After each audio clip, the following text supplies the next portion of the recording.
Today I'm going to be painting this desert scene and explaining my thoughts as I go along. So I started here by using the freehand color fill tool in Procreate on an iPad. And my first job is to block out the scene with big shapes. Usually per layer, I put one of these big shapes on. So the front will be one layer and the back will be another. And you can see I don't really worry too much about the colors that I start with because you can change them quite easily afterwards. I try to get them roughly correct, but I'm not too worried about the colors. I don't spend long picking them as long as it's in the general area. It's a good start, and then I'll tweak them as I go along. Um, to be clear, I don't want to be miles off because tweaking them will be difficult if they're very far away. But I'm more concerned with how dark and light they are rather than the actual color. I'm not too worried about color matching things. I try not to pick the colors from the reference photos because it's a little, you don't really learn color theory too well if you do that, and it makes it much more difficult in the long run to be able to change colors if you keep on picking them, because then you're really just a slave to the photo. And I don't really I quite like changing the colors too, quite often. For this, the colors are very important. The desert reds and oranges and all that kind of stuff is very important, or it would look strange. So for this one, you can't really change the colors much if you want to get any sort of accuracy of the painting to follow the reference. I mean, so once I have these big shapes, I do exactly the same, but I'm looking for lighter areas, or sometimes the dark areas too. But you'll notice this time, sometimes I start with the highlights. Most of the time I start with the highlights, but this time I started to highlight the dark areas, if you know what I mean. So one thing I didn't used to do, I used to leave big dark areas kind of blank, and I realized it's not a good idea because in nature or real life, there's lots of detail in everything. So if you have like something big in shadow, make sure that shadow has detail too. It'll be very subtle. It's not quite so subtle on these big rocks because they're very reflective, and so they do have quite a lot of detail in the shadows. But sometimes you'll notice that if you don't look carefully, that you think the shadows are just one color, and they're never one color. They are got variation in them. So make sure you have really subtle variation, and it'll make your landscapes look much more realistic. Even though I'm not trying to go realistic, you still need to imply that there's details in the shadows. Otherwise, it just looks a bit stuck on, a bit like a sticker.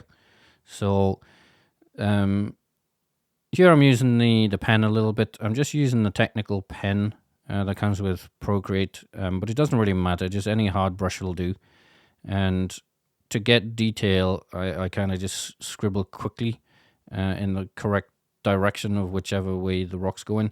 So you can see I tilt my pen on the highlight side because the rock is actually horizontal, while sometimes in the shadow it's vertical. So it might seem a subtle difference, but if you had your pencil the wrong way on the highlight side of the rocks, it would look strange because you'd have all vertical rocks, but they're actually not. They're horizontal.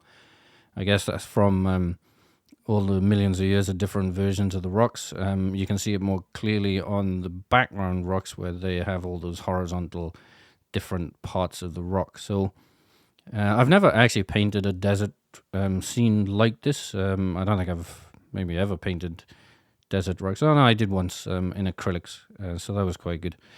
So anyway, I'm back breaking things up again. You'll notice I don't really stay on an area for too long, and the reason for that is you need to bring the painting up to the same level everywhere. Now, if you over render a certain area, you can actually spend too long on it and make it too good. And by the time you go to a different area that doesn't have the same kind of definition, it'll kind of look strange. So really what you want to do is get an area to, a standard. It doesn't really matter what it is. And then go around the painting and match it. So then you'll get consistency. So quite often what you'll see, and I used to do this and I still do it, accidentally sometimes, is that something you particularly like to do, you'll spend too long on, and you'll do it really well, like you'll paint a tree really good or something, and then you'll get to something that you're not so good at, like rocks, and you can't render them as good as the tree. So then you won't have the consistency and it'll look kind of strange. So to avoid that, don't try to get one part of it to the best you can. Kind of stop before you get to the best, and make sure you can bring the level up of everything else to that, and then you can try again, and then you can go back to making the tree better, making so you do it in iterations. So we get the whole painting up to a reasonable standard, and then you can go back and make it even better if you want, or if you're able to. I don't really go for realism, so I stop early.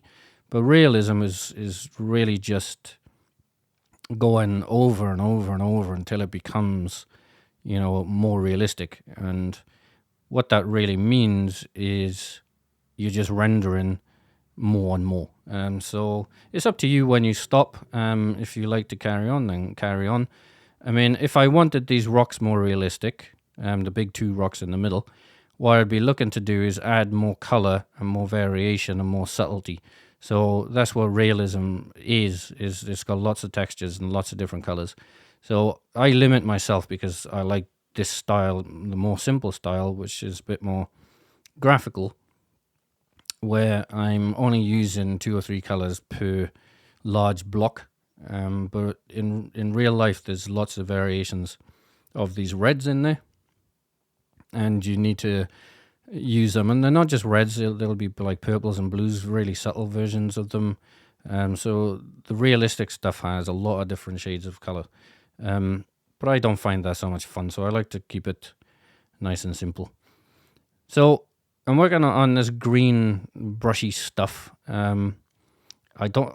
It was a bit difficult, this one, because I don't really want to paint all the little shrubs and things. So I'm just trying to represent what it kind of looks like from a distance. So really, I was just trying to make it look kind of rubbly. Yeah, sort of works. It's not great, and I think it probably could have done with a bit more definition, but it's okay. It'll do. Sometimes when you paint something new, it takes a few goes to understand how to, break something down and paint it. And I never really painted that grassy, shrubbery, deserty type thing before, so I didn't really know how to tackle it. So, for a first attempt, it's okay. But what I would do the next time I try and paint it is try and do something different. So I try to do something a little bit different every painting, and it's only a tiny little thing here or there. I try to paint roughly the same each time, so you can get better at it. If you change your process too often, or you do something entirely different from one painting to the next, it's really difficult to learn or even remember what you did. So try and, whatever your process is, it doesn't have to be like this, obviously, is try and stick to it, and then make subtle changes as you go. Don't make big sweeping changes. Like if you use, X brush, use it again, but maybe use a different brush for parts of it or something. So just try and keep that in mind, that your process will develop over many, many paintings, and I try and keep some consistency there, and then look for one thing. Maybe one thing you struggled on last time is try and concentrate on that for the next time. Not the entire painting, because that'll be too much. So I'm trying to add some detail here and there. I mean, even though there looks like quite a lot of detail in this photo, most of it is mostly irrelevant, to be honest. The most important part of this painting is the negative space on the sky, and those big red blocks, the cliff things, and the cave that you're in. Now, I've got those, I think there's cactus. Let me know in the comments if they are cactus or there's something else. I have no idea. I have no idea what trees are called most of the time. I probably should, since I paint them all the time, but like I said, I've never painted this before, so I'm not entirely sure what those cucumber looking things are. So One mistake you'll see at the end, if you stick around to the end, I'll show you one mistake that I only noticed a few days after painting this. Usually I create the video and post it and never really edit my paintings again, but I didn't get around to this one for a few days. And I came back to it and I thought, okay, that looks weird. So stick around to the end and you'll see a fairly major change. And so, like I said earlier, when you have dark shapes, so like you're in this cave, that red is kind of dark. It's very reflective, so you get all that shiny reds and oranges, but it's still pretty dark. And so you want to put detail in that, otherwise it'll look too flat. So obviously in that cave, it's just going, above your head, around you, all sorts of things. So it has lots of like divots and things. But I'm not too careful. I definitely don't copy the reference when I'm trying to do these things. I'm just making sure, with detail, what that means is it has, textures. So it's got highlights and dark bits, but very, very subtle. What you want to make sure is they need to be almost the same color. So, color pick the color with your finger or however you've got your shortcut, and then go to your color picker and slightly shift it. Now, when I say slightly, I mean like a millimeter or two. It's like really, really tiny. Or if you got the sliders, use the sliders. But again, a millimeter or two. The further away you go, the more stark it'll be. And that actually doesn't happen very often. I know this is sped up a little bit, but if you look at my selection of the colors, you'll see that most of the time I only shifted a tiny bit. But even if you can't tell, anyway, take my word for it, I only shifted by a couple of millimeters when I'm trying to get to the next color. Because especially in nature, it's very rare that you get these harsh changes. Only when the sun is really bright and it's a very shadow area. So you'll see in this painting, there's only a couple of those. So it's where those big cliffs meet together. There's a gap in the middle where no light's getting through, almost none. But again, you still need a little bit of detail. And then the cast shadow onto the cliffs at the back is pretty dark. Maybe mine's not dark enough, actually. You could probably go darker. But again, hopefully I put some detail in it. Even though I say that a million times, I forget sometimes too. Because unless you really pay attention to these shadows, they can look like there's nothing in them. But when you zoom in, you can see them, and you don't want it to look flat. So hopefully I've done something there, but maybe not. I should listen to myself.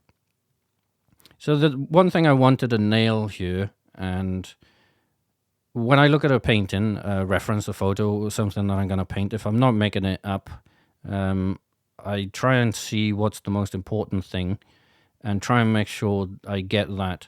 And the other things are not so important.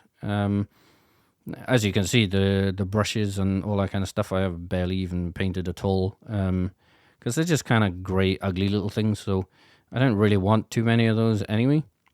So for me, when I look at this photo, I mean, I think everybody sees the photos differently, and what's important to you might be different to somebody else, but for me, it was the blue sky against the red rocks. So as long as I had that nice negative arch space up the top, with those cliffs, and the red and blue was correct, like nice contrasty colors, then I was pretty happy. Everything else I wasn't too bothered about nailing, to be honest. So as long as I got those, everything else wasn't a big deal to me. And you'll see I get a bit messy sometimes, because once I kind of nailed the thing I'm looking for, I'll be honest, and sometimes I don't want to spend ages rendering all the other stuff.